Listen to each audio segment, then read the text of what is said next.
ధనుష్కి మంచి భార్య అవ్వాలనుంది. ధనుష్, సౌందర్య నాకు అబద్ధం చెప్పారు. గతంలో వీఐపీ అని తమిళ సినిమా హిట్ కావడంతో అదే చిత్రాన్ని రఘువరన్ బీటెక్ పేరుతో తెలుగులో విడుదల చేశారు. తెలుగులో కూడా ఈ చిత్రానికి ప్రేక్షక ఆదరణ లభించింది. ఇప్పుడు ఈ చిత్రానికి కొనసాగింపుగా వీఐపీ 2 రాబోతోంది.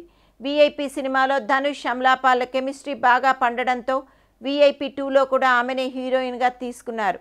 అమలాపాల్ తన భర్త నుండి విడిపోయిన తర్వాత నటిస్తున్న సినిమా ఇది. అయితే ఈ సినిమా ప్రమోషన్స్లో భాగంగా ఆమె ధనుష్ అవకాశం ఇస్తే మంచి భార్యనవుతానంటూ అందరికీ షాక్ ఇచ్చింది. అంతలోనే అది రియల్ లైఫ్లో కాదు, రియల్ లైఫ్లో అంటూ చమత్కరించింది. ఈ సినిమా మొదటి భాగంలో ప్రియురాలుగా, రెండో భాగంలో భర్తను సతాయించే భార్య పాత్రలో కనిపిస్తానని వెల్లడించింది.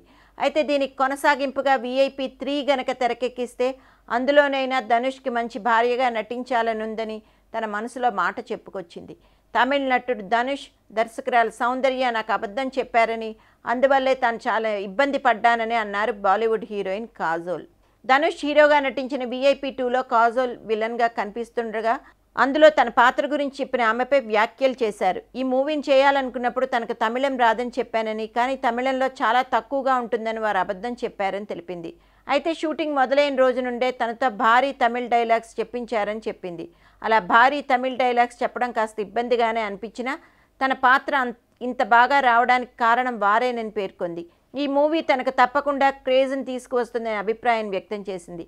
వీఐపీ సినిమా హిట్ కావడంతో ఇప్పుడు దానికి సీక్వెల్గా వస్తున్న ఈ సినిమాపై కూడా అంచనాలు పెరిగాయి.